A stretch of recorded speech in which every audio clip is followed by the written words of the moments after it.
Here we are for a new episode of Pints and Pages. So we are going to get started. I'm Nick. I'm Brad. I'm Levi. And we are going to talk about some random stuff. I think there's some news that came out. There's some things that we've done in the last week. Yeah, we've done a lot. So we've got a lot to cover. I'm going to start with the stuff we've done this week. Because you're gonna make me wait. Because I have a feeling once we start talking about the MCU, it'll get off onto a world that we can't control. Yeah. So last Sunday night, we all went to see Limp Bizkit, baby. Bizkit. Yeah, among others. Yeah. There was Bones. Yeah. Nate No Face. Bones was the only other good act. Corey Feldman, who was amazingly awful. I wouldn't say amazingly awful. He was awful. He's a legend in his own mind, and he can't fault him for that. So yes, I can. Yeah. Yes, I can. So, and Riff Raff was the MC, the host. Yeah, Riff Raff was good. And he was exactly Riff Raff. Yeah, he was your spirit animal. He wandered the crowd and got off track and wouldn't listen to the guy trying to wrangle him. Yeah. Limp Bizkit was fantastic. They were amazing. They were very good. You were up close and personal. Oh, yeah. We had really close seats thanks to work. And it was interesting, especially when the guy first climbed out on stage and basically his underwear with like some pants where the ass was cut out. Assless chaps. Yeah, and I don't know, it was a good performance by Limp Bizkit, but seeing everything else up that close was fucking terrifying. Like, man, you got Corey Feldman sitting there walking up, and it were like from me to Levi to the stage almost, maybe a hair bit further, maybe the wall. Oh, it was close. The pictures you showed us. Yeah, and he's looking at us to see if we're enjoying it, and we're just like, nope. Like, it was not fun. So you're faking a smile for a guy who you've been watching on TV for fucking 30 years. Yeah, no kidding. Just tries his fucking heart out. He looked like he was having a blast. He looked like he was having fun, and he was definitely enjoying himself. Yeah. You could tell that he had a passion for music. Whether or not he had a talent for music is one thing, but he definitely was passionate about his music. So. Yeah. And then I see Nate No Face. All right, that one was one where I know it was very strange, but if you put him in the right venue amongst the right people, that show would be fucking lit. Yes. Probably, yes. And I'm that like, was exclusively not the place. thinking like I've seen a guy who performed similar at a small free venue, in a fucking spooky barn party and like. I loved it then, and I'm like, this would have been great if I didn't have people around me being completely, like weirded out by him on this big stage, just completely black by himself. And like, I don't know. It was not the Crowder environment for that type of performance. No. Right. Yeah, but that was clear. I didn't get a lot of it, but you are correct. Yeah. In the right environment with the right crowd, he has his place. Hanging with your buddies at a basement show. Yeah. And like, you would have so much fun. Everybody be cutting it up. Dude was fucking wild. But yeah, his music, I knew it was going to be out there. I listened to his stuff before we went to the show, and I was like, I should this have. will translate. Yeah. I didn't know how I was going to translate. And I'm like, it wasn't bad for what he does. At least he has a thing where his Feldman's like, now I'm going to dress like Michael Jackson, sing like a guy at karaoke. And like, he tried to do a heavy metal kind of voice a few times. Yeah. And then you could clearly tell his throat and voice was too damaged to sing high pitched anymore. Yeah. So he was failing at that. Yeah, it was just awful. Yeah. Awful. Yeah. Bones was just rap that I didn't relate to or know. I enjoy Bones. I listen to Bones on my own, so I didn't. Yeah. I don't listen to a lot of it, so I didn't know any of the songs he played. But it's definitely some white boy rap. yeah, Yeah, I would say that. yes, Limp Bizkit started strong, ended strong. Yeah, I love the fact that they start and end with break stuff. And he was so into the crowd.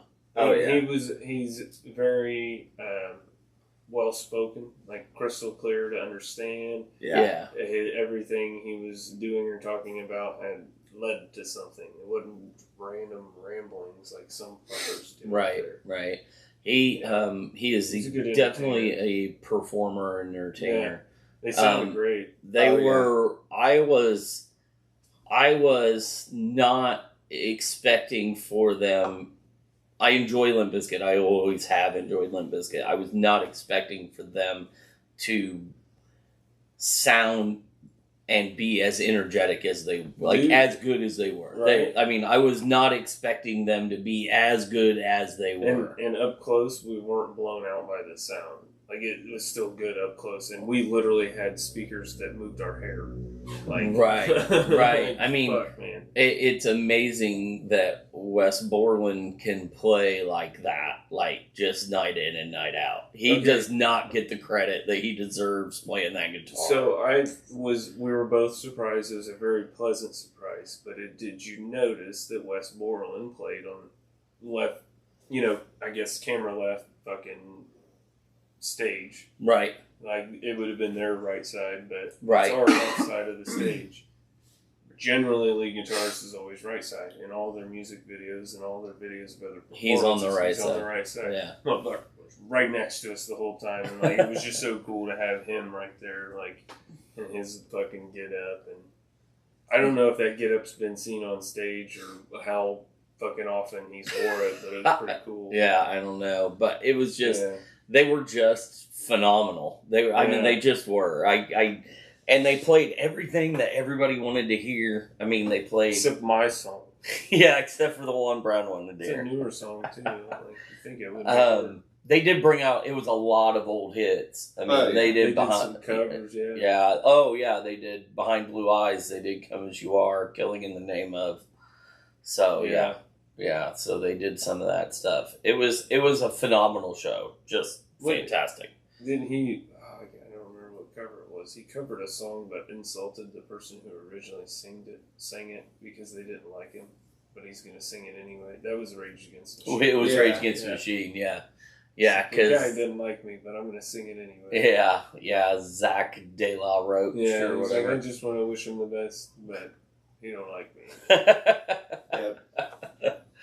So we had Limp Bizkit on Sunday, last Sunday, and then Thursday night, Levi and I went to see the Red Hot Chili Peppers. Yes, and they were fantastic. They were. Who else played? Audubon Beavers. That's right. Yeah, and they were awful. Not the right crowd, not the right environment. Same kind of thing. All Japanese woman punk band sung and screamed in all Japanese. Not the environment or the place for it. Would have had specific. I'm saying specifically in the Midwest, Indiana, where we are. Like, that needs to happen these at fucking the Vogue. Yeah. These hits were sitting there going, "What the fuck?" It needs to be in a. The music was A good. club. It's a club. They're a club act. They're a club act. They're not a main stage act. They're a club unless act. you have the proper stage set up for them. Yeah. Like, they sounded good. I could totally see them opening for Baby Metal. Yeah. Right. Like, I mean, and that was that crowd. Theming a crowd Again, off of that. yeah, They know again, what they're going to. Baby Metal is not Red Hot Chili Peppers. Like, No. the Red Hot Chili Peppers, like, I feel like that there's so many other acts out there, like, that fit the Red Hot Chili Peppers vibe that they could have brought on tour with them, where these girls fit with more of a, honestly, they fit with more of a heavy metal crowd. How many buskers in fucking indie you could have picked out that would have fit so much better and people would have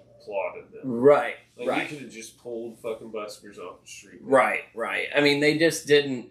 They didn't fit the Red Hot Chili Peppers crowd. Yeah. Not particularly my music. I mean, it was loud, it was hard, it was heavy, but it was like I still screaming. It was a lot of Japanese I just like squealing. Acting a fool. But and yeah, if you're gonna scream Japanese at me, it's fucking. Don't video record me. I'm gonna get in trouble. Yeah, I'm gonna act like a fucking idiot. But they, I mean, definitely more of a Vogue Vic Theater in Chicago. More of that. I mean, it's got to be a small club show. They would kill it in for sure. Yeah. Opening up for somebody like Baby Metal. Yeah, Baby Metal. Or even like a theater show, but but anyway, they just didn't fit the vibe of the night. Red Hot Chili Peppers, though, like I said, was great. They didn't play Under the Bridge. Yeah, that pissed Dad off. Which, kind of upset me. But I get, they played just about everything else. But I'm an old school guy, Mother's Milk and Blood Sugar Sex Magic. So, I do prefer Under the Bridge and Breaking the Girl and Higher Ground. And they don't play that shit anymore. They did play Suck My Kiss. And they played Give It Away. They just didn't play anything else off of Blood Sugar Sex Magic. Everything else was Californication and newer. So, it throws me off every time when bands are like it. I complain about Seether, but that, in my opinion, the Peppers did it better. But they never really stopped playing, if you noticed. It was a lot of song would end, you'd get 5-10 seconds. Maybe Flea would say 2 words, and then it's jam.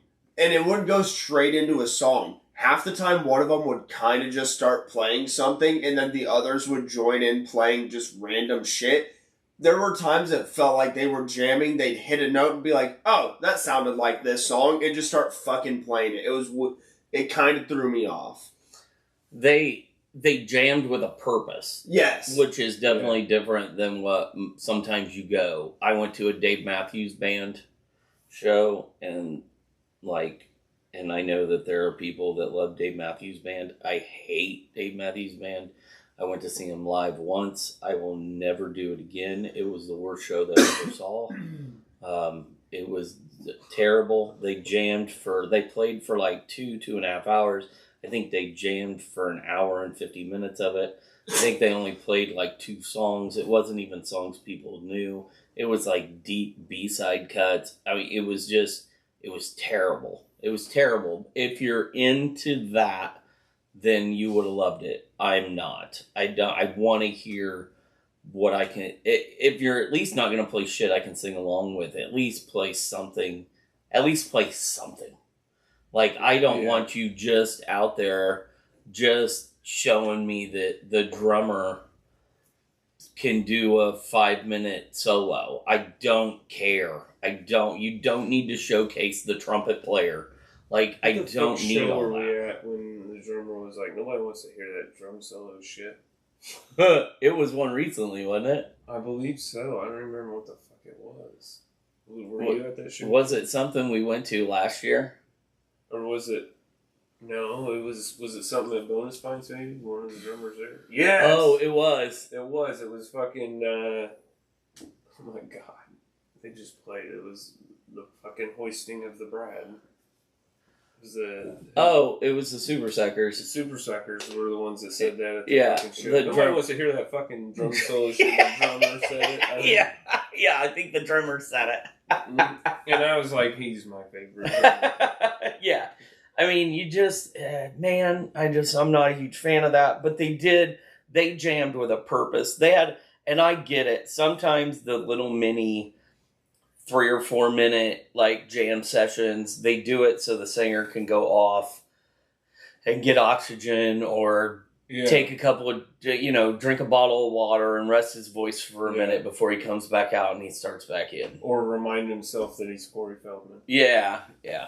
So, or better than Corey Feldman. So I get it. I get it if it has a purpose. I get it if it goes right into a song.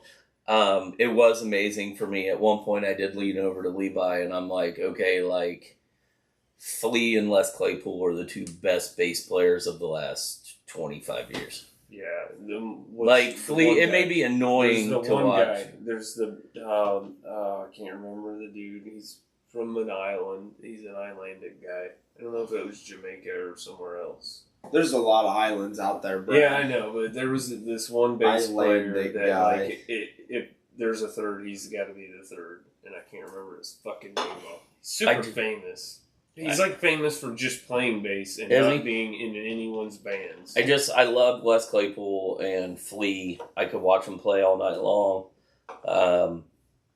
Yeah, I could just, and if you go past 25 years, I get it. There's other bass players. You got Geddy Lee, and you've got he's gone with Rush, and you've got Geezer Butler with Black Sabbath, and the best most of the time the best bass players are just guitar players that are really fucking good, but nobody in their band could play the bass the way the band wanted them to. So they fucking put a guitar player at it. They could be, and they just play it because yeah. So, but yeah, I thoroughly enjoyed them. The only let down for me was I didn't get to hear Under the Bridge, but it's not like I haven't seen the Chili Peppers before, so I've seen them sing it. I just would have been nice to see him do it again. Dickhead. So yeah, Victor Wooten. Victor Wooten, I believe. Wu-Tang? Yeah, he's a 5-time Grammy winner. Really? But he was in one of the founders of Flecktones as well. Huh. But I'm pretty sure that's the guy I'm thinking That's the guy you're thinking of. Well, that's cool. I'll have to check that out. The Flecktones. Yeah, if you search best bass players, the first one is Flea. Is it? Yeah, who's second? Victor Wu-Tang? James Jamerson, 1936 to 1983. Les Claypool even on the list? Geddy Lee, John Entwistle, Jaco Pastorius, Carol Kay, Les Claypool, then Paul McCartney, then Victor Wooten. Yeah. And I'm like, Paul McCartney. I don't even think about Paul McCartney when I think bass. Every time I think of Paul McCartney, I just think of that old joke they had for the Beatles. He's like, Ringo's not even the best drummer in the band. It was like Paul McCartney was the best drummer in the band. Yeah, but he also died. Well, yeah. Who? Ringo did. Ringo did? Ringo's not dead. Ringo's not dead? I said Paul. Oh, Paul's not dead either. There's a conspiracy theory he's dead. Oh, Jesus. So, George Harrison mask. It's a double. Yeah. I'm sure I'll get hate for this, but I mean, let's face it. Taylor Hawkins wasn't the best drummer in fucking Foo Fighters. Yeah, no, it's a shame when your second best drummer. I mean, it's a shame that both these bands we're talking about aren't really that good. If you really want to look at it, people can hate me for that one. Kurt Cobain wasn't the best guitar player in Nirvana because obviously Dave Grohl. I mean, singer-songwriter. Yeah. So they just okay. So what you're saying is if we were to clone Dave Grohl 5 times, that band would be the most unstoppable band of all time. It's possible. Most likely. I'll tell you this. You do know the story of Foo Fighters' first album, right? He played all the instruments. Yeah, It was like a couple months after fucking Kurt Cobain killed himself, he decided to start playing music again, recorded a whole album doing the vocals, the guitar, the bass, the drums, everything by himself, sent it off under an anonymous name with a phone number that wasn't attached to him, but was like he had access to. And the people called him, were like, "Hey, we don't know who you are. We don't know what the fuck you're doing, but we want to sign you." And Dave was like, "Well, it's me." And they were like, "Oh yeah, we definitely want to sign you now." And he's like, "Okay," and agreed to it. And then he's like, "I don't have a fucking band. I don't have a name for the fucking band." Yeah, and he's just fucking winging it. Yeah.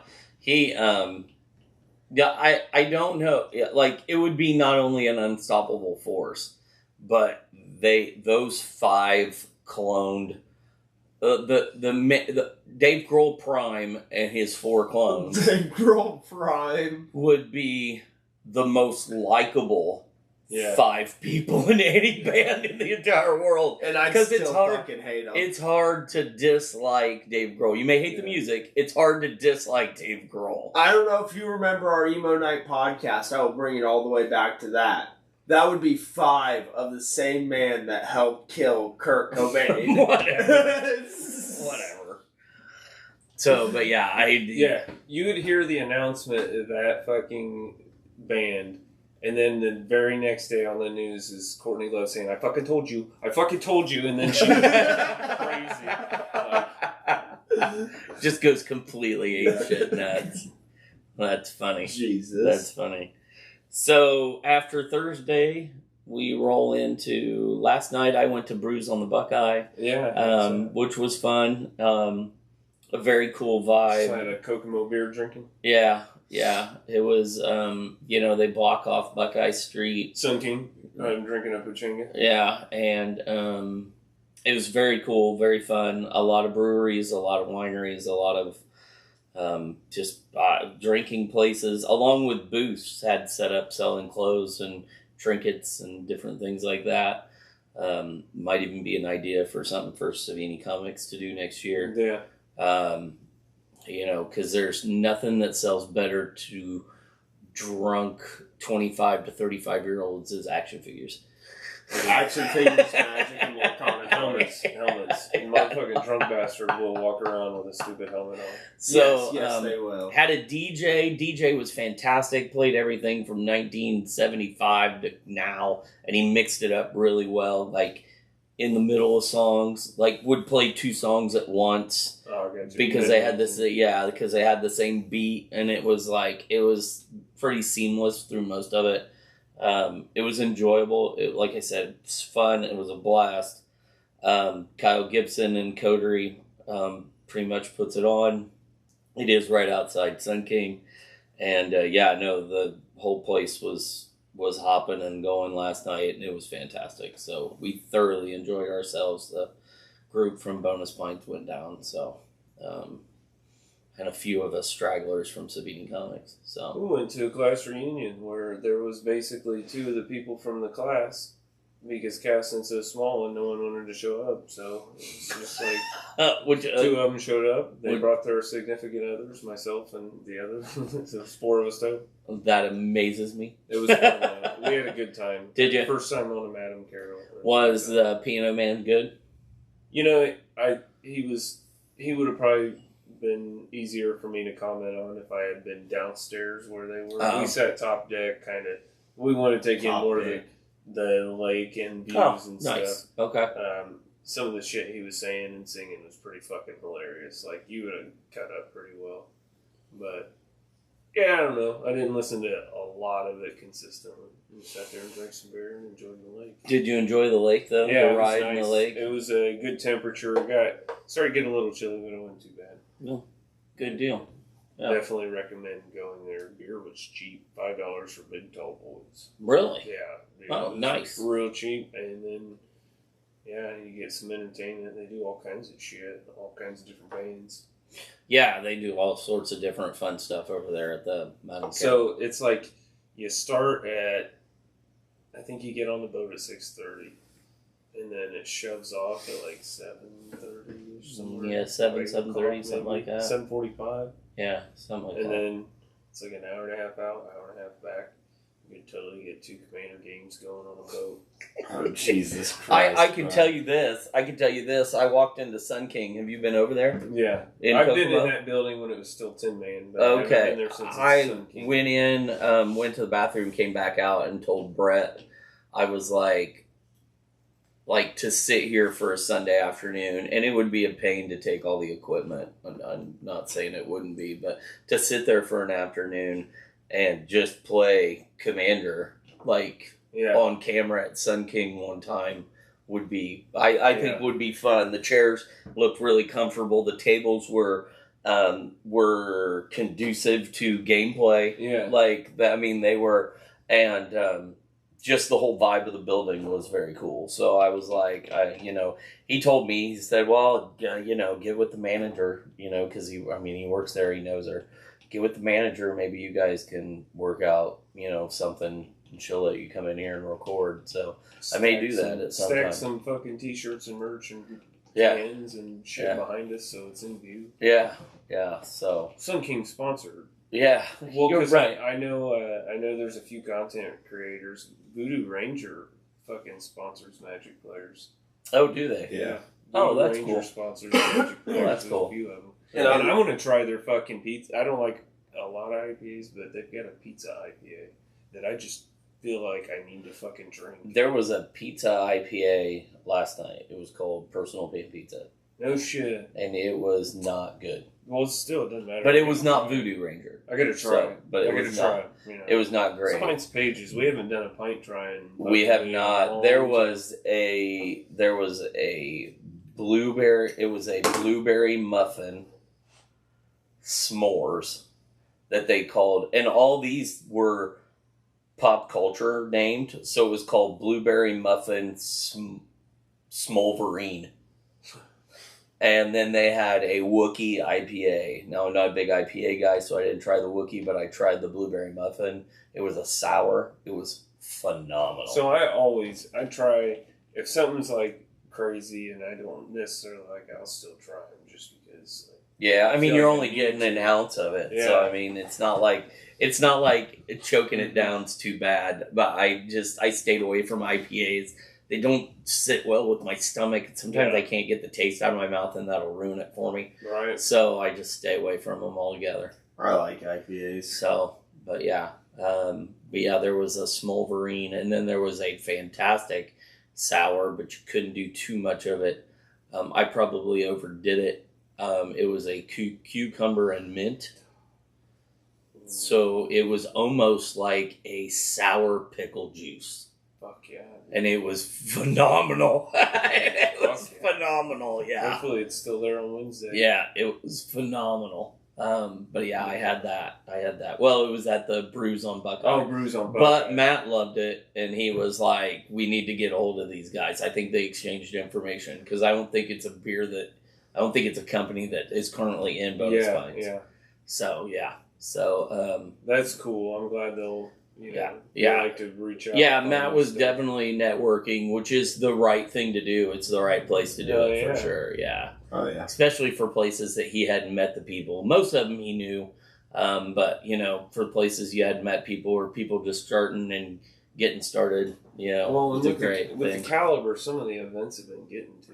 Yeah. I think it might not be a bad idea for them to have potential options to help supplement, Right. When they have Scott come over with the dogs, it shows. Right. And then, you can network to other people. Have some brewery come sling some beers outside. People will try those ones they can if they like them. Absolutely. Yeah.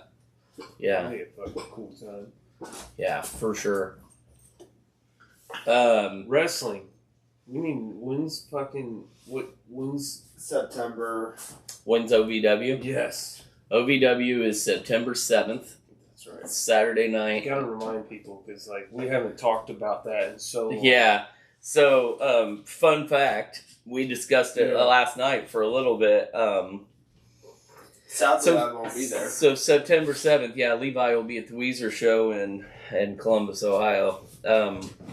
But OVW will be at Bonus Pints, sponsored by Savini Comics and Cass County Title. As part of the summer concert series, we'll be at Bonus Pints in the parking lot.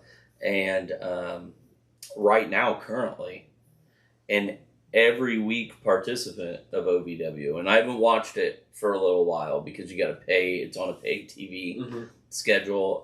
But Tony Walters told me last night that I needed to watch or at least do some research, because currently right now Kevin Nash is on OVW. Big Daddy Cool Diesel. What? Shit. Yeah, and Tony was How like, fucking old is he? I don't know. He's not wrestling. I think he's some sort of maybe like manager or a commissioner or something. Maybe he's teamed up with Al. Yeah, but he is going to be at their live event in Pennsylvania in 2 weeks.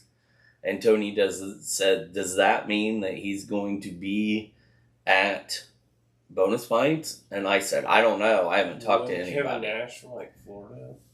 Yeah, but I mean, well, I'm wondering if that's where he lives, because if he just happened to lives in Florida, wildly lives somewhere else, and then he's just going home before rain. No, he lives in Florida, and the show is in Pennsylvania, so I mean, it's not maybe he will be coming here then. Maybe I need to find out. I need to find out if it's even an option. Maybe it's an option to where, hey, this is what we're going to charge you for the show, but this is what we're going to charge you for the show. And Kevin Nash. I just had a weird realization that I just out of nowhere know where a wrestler lives. And I'm like, I don't quite know why. Because he was like, Kevin Nash lives in Florida, and I'm like, yeah. And he's like, I don't even know how I know that. Which is completely fair. I pulled it out of my ass. You had a 150 shot. Yeah. So the big wrestling things that I have, if you count the territory Puerto Rico, is OVW at the beginning of September 7th, Saturday, and then Mick Foley doing autographs and stuff September 27th, Friday night, Bonus Pints. So September's book ended by. I will miss Mick Foley. Oh, because you guys will be on vacation. I believe so. Yeah. Yeah, I think you leave. Yeah. Yeah, I think you'll be gone. No? You leave right after that? You go to my emails. That's probably the best place to check my itinerary. So those are the two shows that I got bookended currently right now. So, yeah, fun stuff. And then hopefully next podcast, maybe. No, I'll be around.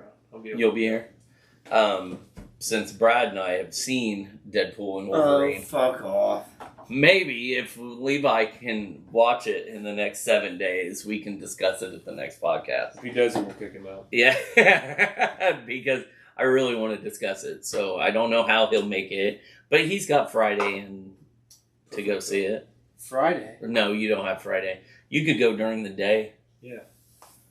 2 hours, 17 minutes, and most of the showings start worth it. Most of the shows start at 1:30. I have to be at work by 3. Yeah, that's and if it's 2 hours and 17 minutes, don't line up. It does. But Saturday, I don't, and most likely it'll be voluntary, so I probably won't work Saturday. So therefore, I'll have Saturday to go watch it. Okay, all right. Or he can do what we do. There is the Bloomborough release Saturday. So yeah, but I'll have all day Saturday. Oh, okay. We'll have magic. We'll have magic in the What store time on Saturday. are you gonna go see it? How early are you? I don't know. I haven't even looked at the fucking times yet. Yeah. Honestly, I talked with Tony Walters about it last night, and he was like, I don't know about going and seeing it the second time. And he goes, I'm not sure how funny it was. This time, I don't know that it was as funny. I caught a lot more stuff watching it a second time. I honestly... And it's entertaining enough that, I mean, I could probably consistently, knowing that when it leaves theaters and won't be out for streaming for 8 months, I could probably go see it as many times as I wanted to in the theater and still enjoy every single time. I think still to this day for me though, the most repeatable movie I can't not let just play is Dodgeball. I don't know what it is. Dodgeball. Yeah. Just let that movie play 100 times. Yeah. So, so hopefully we'll get to talk about it next week. But what we can talk about MCU wise, and I know that Levi's super excited about this, and we'll listen to his rant, and he'll probably yell and scream, so turn the volume down. Or get yelling, scream. They announced yesterday a horrible announcement that Victor Von Doom is going to be the big bad. And the two movies, the next two Avengers movies, 5 and 6, are going to be Doomsday and Secret Wars. Doomsday is 5, Avengers 5. Secret Wars is Avengers 6. And the big bad is going to be Von Doom. Which we already knew that was coming. And Robert Downey Jr. is going to be playing Victor Von Doom. And while we played Tapped and Exerted, as you can see by our mats, and while people were playing and I was not, I Googled some stuff and looked at some things. According to Kevin Feige, he was asked yesterday after it was released, and he said, this is not a evil Tony Stark variant. Robert Downey Jr. is playing a brand new character, Victor Von Doom. Which I figured was the case. So he is not a variant of Tony Stark. He is a whole new character. That is the part that irritates me. Is the fact that so I almost, and besides for Spider-Man, every variant we see of somebody is the same actor, same face. Yes. So now we're going to have a completely different character with the same identical face, and theoretically there will be a variant of Iron Man if what you told me about Deadpool is we're not going to be in the canon universe or they're changing the canon universe. There will still be an Iron Man in this universe now, which means there will be another Robert Downey Jr. face here in this universe. Hear me out, though. To me, that's just fucking retarded. Did you not just absolutely fucking love the Nutty Professor? Yeah, did you love the Nutty Professor? What do you mean? Yeah, I enjoyed the movie. Did you enjoy it? I fucking didn't see it. I enjoyed it. That's why he can't handle somebody playing more than one person in a movie. I just Eddie Murphy played all this. Yeah. I find it out of even some of the women. I find it especially with the fact of how big and vast the Marvel universe has been, and not even that, with how many actors there are and how many different people there are you have to play people, and still a lot of big name people have yet to even show their face in a Marvel film. Why recast Robert Downey Jr.? I think he'll be able to nail it, though. I'm not gonna lie. I don't think he's gonna fail. I think he'll do it great. And I'm not gonna hold it against him in any way. Like watching the movies, I'm not gonna nitpick that shit. It's just I don't understand the decision. I get everyone wanted him back, but why? I would have been fine with you if we went to a whole new canon universe and now we have an Iron Man again. Okay, cool, whatever. I could have seen that coming. Why recast him as a whole new fucking role? That's where we should have stuck Cavill, but we stuck him somewhere else. Yeah. Instead. Yeah, why not Cavill as fucking Victor Von Doom? I told Dad, why not fucking Pablo, what's his name? The Moff Gideon. I can never say that. He's playing Sidewinder. Who? Sidewinder. Moff Gideon. Esposito. He's playing Sidewinder, so he's got another character. He's playing Sidewinder in Captain America. And I didn't know that was confirmed. Yeah, it's in the trailer. I haven't watched But you don't watch trailers. Yeah. Yeah. It was also announced with Feige's speech and shit. So he joined the Thunderbolts cast stage for the panel. I haven't seen any of the panels or anything. Yeah. I opened my Twitter, saw just literally a 5-second video of Robert holding, like, in the costume, standing up there, and I went... He tore the mask off. Yeah, and I saw the caption, I went, are you fucking kidding me? So, here's the thing. And I could be wrong. But, like, it doesn't bother me, I guess. But here... I can't say anything without completely... not spoiling Deadpool and I knew we were going to get thrown into another fucking universe. But yeah, I mean, especially with Loki having control of the. But like here's the thing: like Peter Parker. So Loki, Peter Parker in the 3 universes doesn't look the same. Well, what I'm saying though is he's the only one that has been the stipulation of that rule. Because look at every time Loki's gone back, Loki had. You're right. We did lots of Lokis. He had lots of Lokis. Most of them looked identical. There was a good portion of them. Most of them. This won't hurt any of the video, but in Deadpool Wolverine, the Thor they were referring to was in fact not Hemsworth. That wasn't Hemsworth as the actor. It was his brother. Oh, no shit. Was it? I didn't even see that. It was the one that's the actor when they reenact that. Okay. All right. I didn't notice that. Yeah, that was not fucking... But so technically there could be a brand new Iron Man, and it doesn't have to look like Robert Downey Jr. No, it doesn't have to. I just wish we could talk about some more variants. And this could also be the chance where, we show Ironheart also. Right. She'll be part of Thunderbolts, right? Again, I haven't. Secret Wars. I haven't. Thunderbolts. I know we're supposed to get more.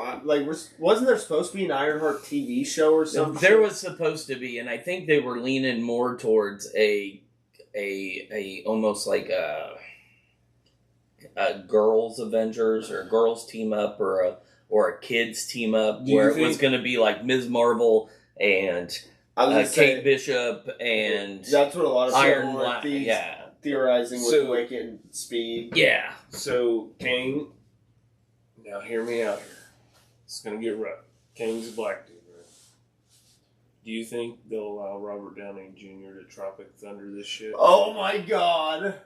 Because of the whole Nathaniel Richards and weird mix-up between Sue Storm and Reed Richards and the love triangle and, how's that Kang created? And, just Tropic Thunder Robert Downey Jr. If they allow... He's just a dude playing a dude playing a dude. I'm just a dude playing a dude playing another dude. I haven't seen that one either, but I do obviously know that he fucking... Sorry, it's the only time anyone got away with blackface. No, but I only want to bring that up because a potential Iron Lad with a good Nathaniel Richards. Yeah. And, that means it would be the offspring of a Robert Downey Jr. Well, no, it would be Pedro Pascal, so it would be, because he's Reed Richards. Right. Yeah. Right. Well, and then, and here's... What a fucked up choice for all of Fantastic Four. But Pedro Pascal. I love him to death, but, he doesn't strike me as a genius. Plus, he's in Marvel as a bad guy. I really wish they would have just kept fucking John Krasinski. Well, there's another one. Yeah, there's another one. So technically, Pedro Pascal is a villain, a street level villain. What's that fucking movie? No, he was a villain in Wonder Woman. Yes. Oh, that's DC. Okay. See, I was mixing them up. I was gonna say I didn't think Pedro had been Marvel. Sorry. Yeah. Sorry, they blur together these days. DC. And then here's the thing. So during their announcement yesterday, they also announced and showed footage, which I'm sure will be on the internet at some point, that the big bad for Fantastic Four is Galactus. Yeah. So is Robert Downey Jr. as Victor Von Doom going to be in Fantastic Four? We got to see Victor Von Doom at least before the fucking accident. I guess we're not getting an origin story. We're not getting. But it's called Fantastic Four First Class. Well, and don't forget that Thanos was the big bad in movies he wasn't even technically in. That's true too. That is true too. Could Marvel Galactus may not be finally you gotta get through the Surfer first. You got to get through the Surfer before you get to Galactus. So. But also, could Marvel finally not do what they always do, minus Thanos? Kill their fucking villains off in the first movie they're fucking in. Every goddamn time. I don't think they can with this one. They know that, well, that was the structure, and that's why the Russo brothers are probably brought back, because they're like, you guys had a better structure. First steps. Oh, did they bring back the Russo brothers? The Russo brothers are doing it. Yes. So, again, I need to... The Russo brothers are coming back, but they're only doing 5 and 6. They're doing the Avengers movies. That's all I need them to do. But here, so Marvel's Fantastic Four, titled The Fantastic Four First Steps, Comic-Con concept footage unveils retro 1960s Vision and Galactus heads. Or Galactus head. So, the Fantastic Four is set in the 60s? Yeah, that's always when the... Like, in the comics, that is always... Fantastic Four is Marvel's first family. They were always set as like super 50s, 60s. Well, I get time that frame, and they said they were gonna. That's why on Valentine's Day, the reveal they did for the cast was all in like a 50s retro, 60s retro style. Was to also reveal that is the time frame we're gonna be in. But why the fuck would Vision be a part of it? Because I think it's just a retro. I think it's just a 60s Vision. So, Vision the word, not the person. Yeah, right. Angel. I thought the same thing until Dad went back and resaid the sentence. I'm not going to be happy until Paul Bettany comes back. Well, weren't we supposed to get White Vision back in Armor Wars? He flew off and fucked off. Like, I don't know what the fuck's going on. Yeah, we had that fucking... We're going to see what Wanda got up to, but White Vision's just like, bye, dude. I don't...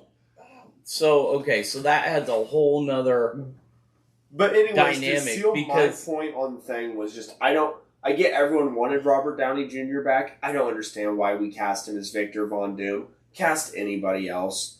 Bring Robert Downey Jr. back as Iron Man. Just give me him back as Iron Man. Let him play Tony Stark. They probably want to have another Iron Man. I guess I could see that. I don't know. I feel like you could either take a younger star who's already building a career and make a good, cast a young actor who could play Doom for a good couple of movies, if not for a while, keep an actual fucking villain around, and also build somebody's career up with it. Or we can just have Robert Downey Jr. do it all over again, but in a hero / villain, maybe not villain right away. I got a counterpoint to that. Rhodey. Sorry, it was just I got a counterpoint to that. If there's that love triangle, Pedro Pascal, Reed Richards cannot be 25 years older than Victor Von Doom.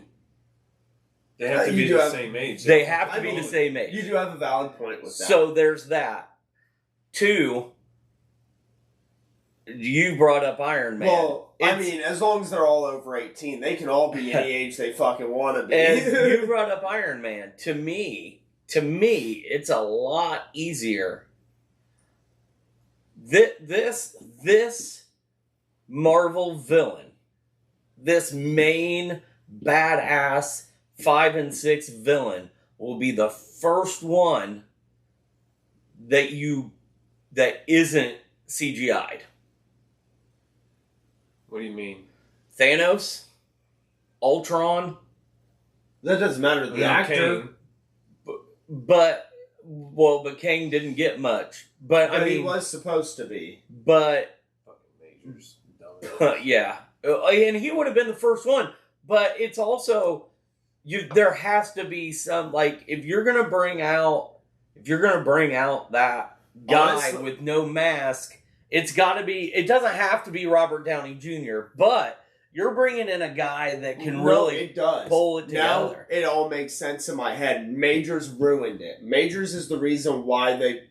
maybe not the reason why, but I bet it's a good push, because if Victor Von Doom is going to stick around for a while, and we all know Doom started out as a friend of the fucking Fantastic Four, and then... blah, blah, blah, blah, blah. But, start as hero, become villain, blah, blah, blah. Roommates, yeah. But Robert Downey Jr. is literally the safest choice of person if you're wanting a long-term career out of somebody. Another long-term career out of somebody. Well, not only that, but you have the fiasco of Jonathan Majors that you just replaced with the heart and soul of the MCU. Like, even though you're bringing him back with a new character... But to me, that is the reason I have the issue with it, is to me it feels like a cop-out. It feels like such a, we couldn't think of anybody else, we just had a big blow-up, so let's appease everybody also while all of the fucking wannabe critics online are being little bitches about every little fucking detail. Alright, let's just appease everyone. Here you go, Robert Downey Jr. again. Why? Give me anybody else. The best part of all of this is going to be when in Doomsday, you know what I'm going to say, don't you? In Doomsday, when Robert Downey Jr. comes out and he's got the cape and the mask on and he takes off his mask and there's the group of the new Avengers and Ryan Reynolds goes, doesn't he look familiar? Like, does nobody see this? Because that's what Deadpool will do. Like, be like, hey, you all looking at this? So are we going? So now I'm curious. You're Cap, right? You're not.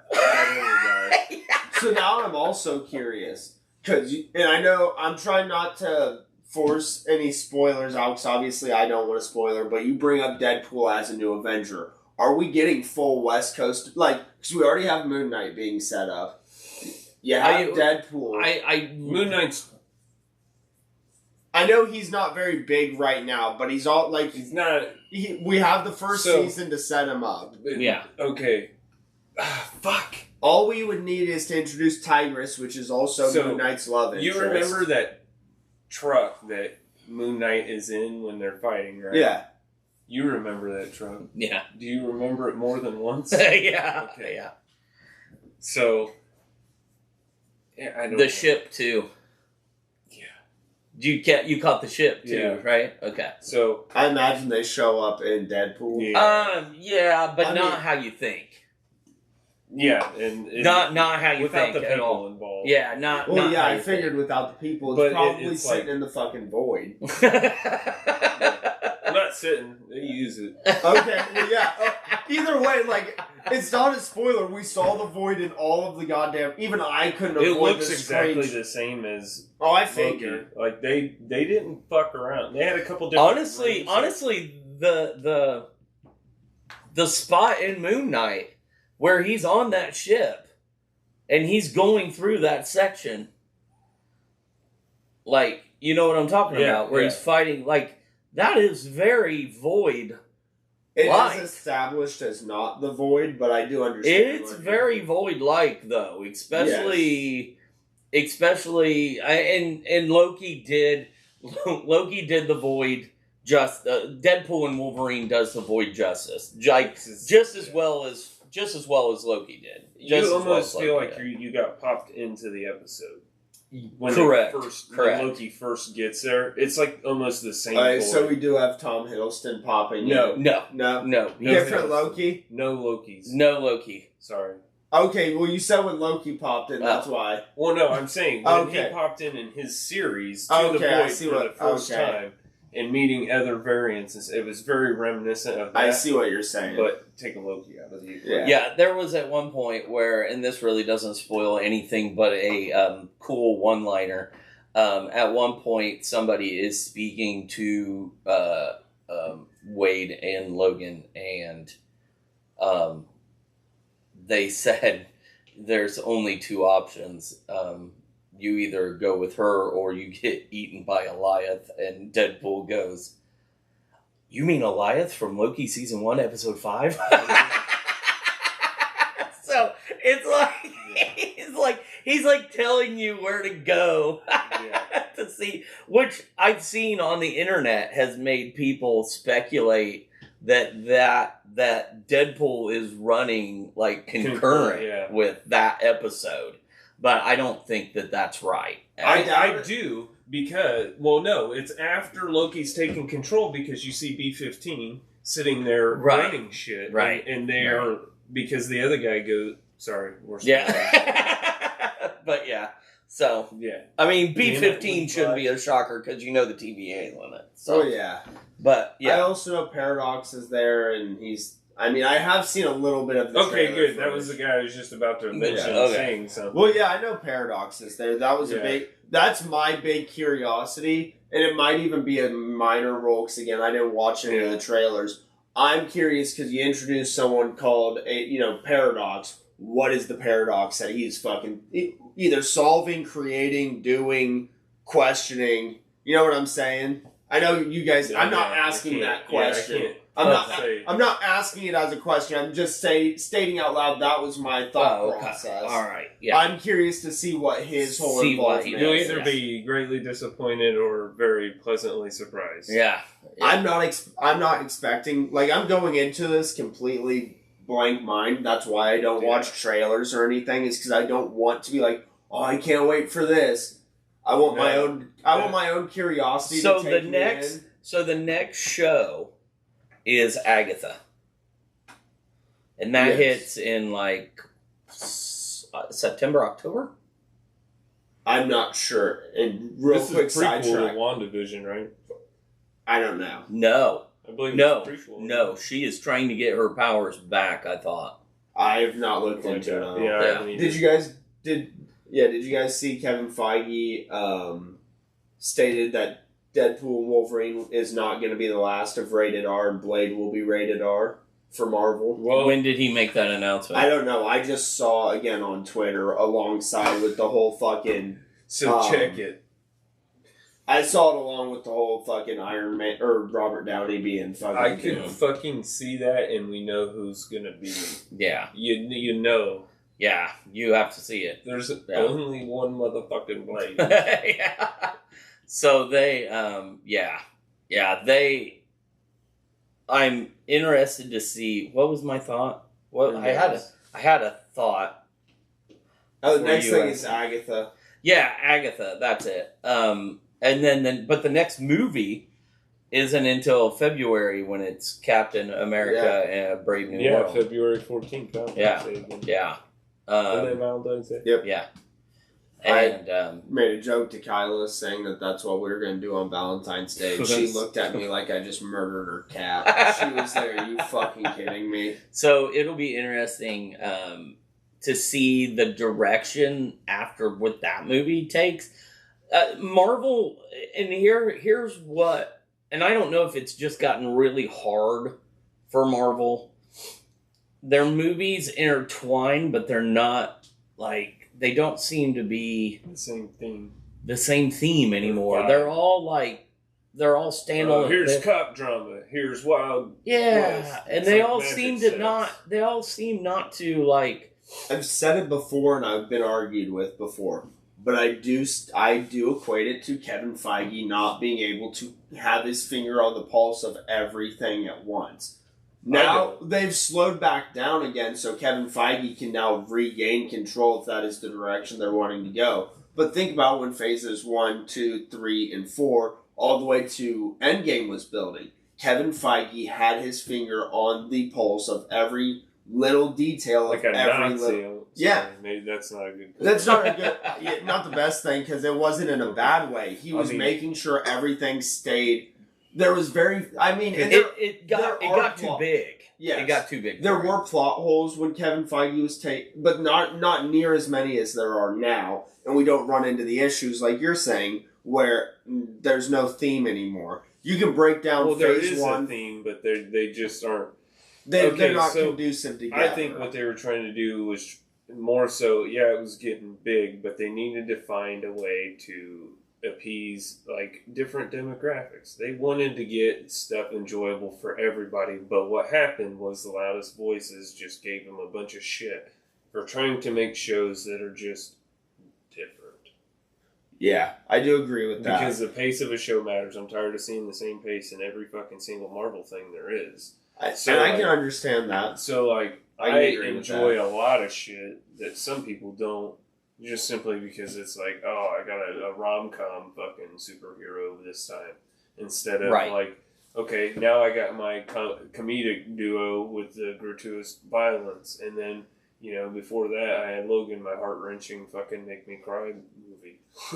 Like, the most tragic fucking Marvel movie there is, like, and then, you know, just different themes and vibes. Like, yeah, they definitely rejuvenated themselves with this movie, Deadpool and Wolverine. Yeah. They are going to have to figure out how to keep the interest going. I don't know that with their current lineup, and they're not going to change it. I don't know with their current lineup if they're going to be able to do that. Agatha takes them in a totally different direction.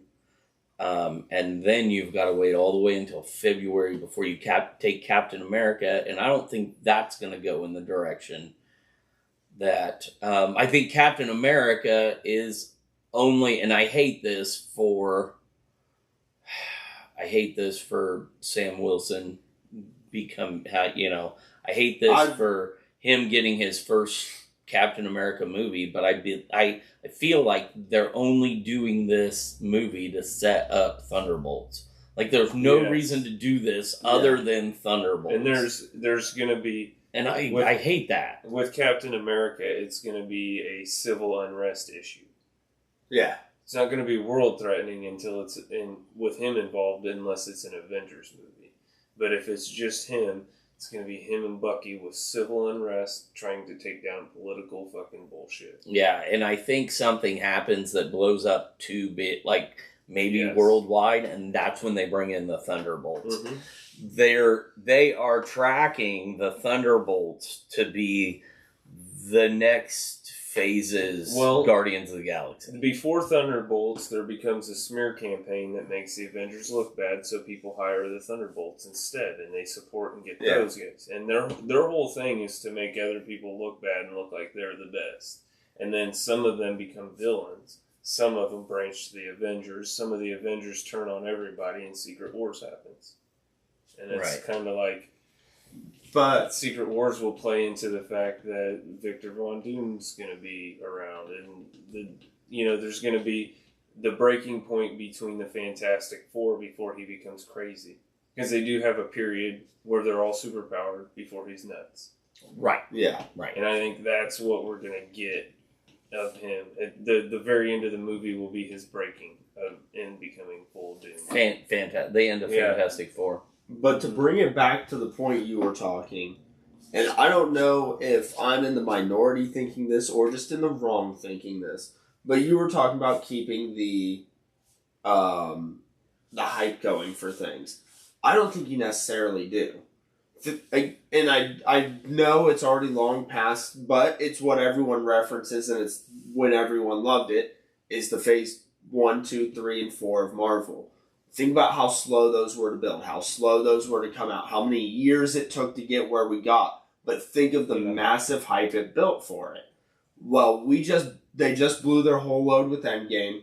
What they should have done is to take it to, I guess, sports. You got the lead, you're ahead, you're blowing them out, just coast. Maintain your lead. Maintain your lead and coast. Start. Take it back. Don't immediately rush out to 7 TV shows, 5 movies a year. No, you take it back a notch. You go, okay, guys, we're going to go back. You'll get 2 TV shows and a movie a year, or 2 movies and a TV show a year. And that's what you get for a couple years. And then as the hype builds back up for the next Victor Von Doom, the next Galactus. All right, now you're getting an extra movie, an extra TV show a year. The other part that I don't get is Galactus, to me, is way bigger than one movie. Yes. I think this is where Brad had his point.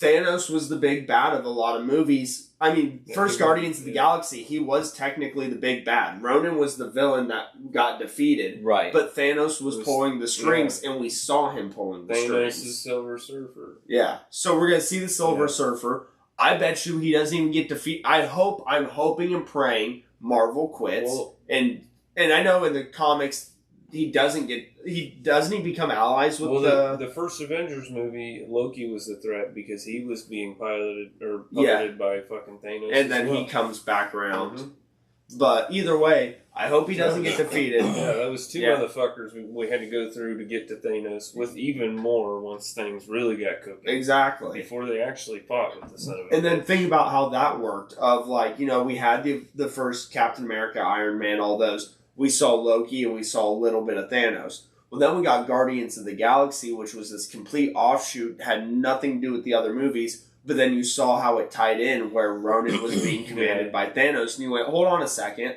We saw this fucker here and this fucker here. How does he have control over this? All of this. And then you see it later on, and then you're seeing the pieces build up over time, rather than how they're trying to do it now, where they're just shotgun blasting, giving you all this lore of a character and their villain, which doesn't end up being that deep. It ends up being kind of a shallow movie with not that good a dialogue. You kill off the villain, and now you're like, shit, what do I do with him now? And I still have sequel movies to make. Well, yeah, they've got, so Captain America Brave New World comes out February 14th. And then Thunderbolts comes out May 2nd. Jesus, that is a direct response to whatever happens. And Thunderbolts is the conclusion of this phase. Of Phase 5. The first movie of Phase 6 is the Fantastic Four, and it comes out July 25th. Jesus So Christ. you got February, May, and July. It's a month in between. Yeah. But these are things that have also been in production and so far fucking worked on for and also the writers. And then they're 2 or 3 years past what they would have been released. And then Blade is scheduled right now for November 7th. So we're getting 4 Marvel movies next year. Isn't Blade a TV show? I thought it was part of Spotlight. It's a movie. Damn. Okay. It's a movie. But I had a point I was going to make. Oh, with Phase 5, you had talked about, how every movie seemed to have its own individual theme. And it didn't it wasn't really conclusive. Yeah. It might have been New Rockstars, but I remember watching a video where they kind of summed it up as you can take all the phases from the first 4 phases and give them kind of a theme of overall what all the movies were about. And the easiest way to give Phase 5 a theme is it's the chaos, it's the aftermath of Endgame. Which is why everything has been so sporadic. Nothing makes sense. But it all makes sense when you look at it in the grand picture of chaos and the aftermath of Endgame. Yeah. You see the results of the dusting. You see the results of, the coming back. You see the results of some of the people we've lost from the Thanos fight, and from all that we see references to all of that stuff. Well, and now you're seeing not even to ruin it for you because you've seen Loki. We're seeing the results of the result of that caused the Loki and the TVA, which is now causing complete chaos in all the universes. Yeah, because there are so many. Right. Yeah. So we've got and they die. Agatha comes out in September. Agatha comes out in September, and it is a premise. At the end of the miniseries WandaVision, the witch Agatha Harkness was trapped in the town of Westview. In Agatha All Along, she escapes with the help of a goth teen who wishes to face the trials of the legendary Witch's Road. Without her magical powers, Harkness and the team form a new coven of witches. So it's directly after WandaVision. Yeah. And we're going to see her regain her power, or restart her powers. So we're getting Marvel Acolyte. Yeah. Yes. But better because Catherine... Because Agatha's fucking amazing. Yeah. And that is part 5. That is going to be a part of Phase 5. Yeah. She's going to play such a mean, serious fucking role this time. She is. I bet you it won't be like... And she's going to... Catherine. And she's going to be kind of a bitch to this goth. Because the teen wants to become a witch, so she's going to be a bitch to her. And she's a modern witch, so she's like, you don't even know shit because I'm like 200 years old. Right. Yeah, and supposedly they're doing a Wakanda series. Yeah. Yeah. But there's no date attached to it. They're doing a 30 minutes into Wakanda Forever. Wakanda Panda Forever. Fell asleep. They're doing a Peter Parker origin story, which is a prequel of Spider-Man that's supposed to come out in 2024, but there's no. I didn't want Tom Holland. It's a cartoon. It's about his parents. It's a cartoon. It's what happens before he's adopted. Yeah, it's called. Yeah, I think that's what it is. But it is a cartoon. It's not a. The series is set in an alternate timeline where Norman Osborn becomes Peter's mentor instead of Tony Stark. So it's part of the MCU, but it's kind of a what if series. The Green Spider. Yeah, the Green Spider. But they are saying March of 25. So February of 25, we get Captain America. March, we get Daredevil, the first 9 episodes of Daredevil. And then May, we get Thunderbolts. And then July, we get... Fantastic Four. We get... we get Fantastic Four. And then November... And then November, we're supposed to get Blade. Yeah, that's a lot. That's a lot. Next year... Dude, next year's all Marvel for us. This podcast better be Magic. And then Magic. Magic Marvel is next year. Oh, fuck. Yeah. This podcast, the listeners better be prepared. Do you know how much I'm about to start talking about Wolverine after Levi finally watches this fucking movie? Do you know how much I'm going to try to pull Moon Knight into everything, hoping someday maybe they'll actually keep that character going? I was disappointed he wasn't in. I was kind of disappointed that the TV shows weren't more involved. I mean, obviously Loki, but I mean the other ones. Yeah, but Loki's like the only TV. But right now, Loki is Iron Man. There's just one scene I want to talk about more than anything, and it was fucking 2.5 seconds. They're probably the most hilarious Wolverine bit. Does it spoil? It's just something you would want to see naturally to laugh about. Oh, okay. Like, it would just take the wind out of the joke, and I don't think I can't do that one. It involves a montage of different Wolverine variants. Oh, okay. And there's one in particular. Yeah.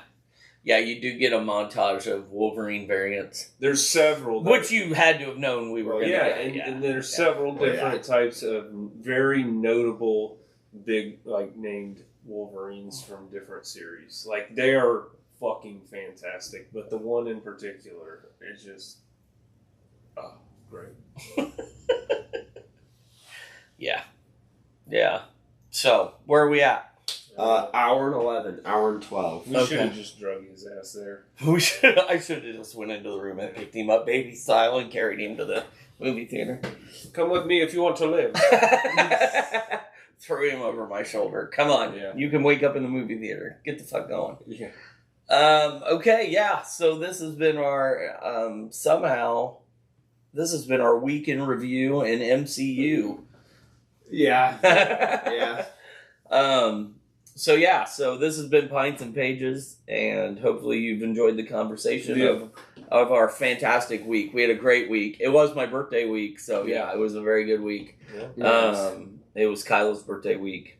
Lots of birthdays this week. Yeah, lots of Brad's birthday was... I was just saying, you can kind of see it with we got some balloons. We got a giant Shrek. It seems this was probably... I'm gonna ruin the camera angle for a minute, but I think everyone needs to see the life-size Shrek in its glory. Don't forget the frog. So and just bring the frog over. No, I'm just gonna rotate it, and the frog. There's the frog, the blown up frog. Yeah. So that's the best part. Yeah, Kyla did a fantastic job decorating the home as a swamp for her Shrek party. And, it was a really good week. Really fantastic. Not looking forward to going back to work tomorrow, but shit happens. Got to live life. Why'd you have to bring that one up? So, down the mood, dickhead. But, yeah. So, this has been Pints and Pages. I'm Nick. I'm Brad. I'm Levi. And we will see you next time.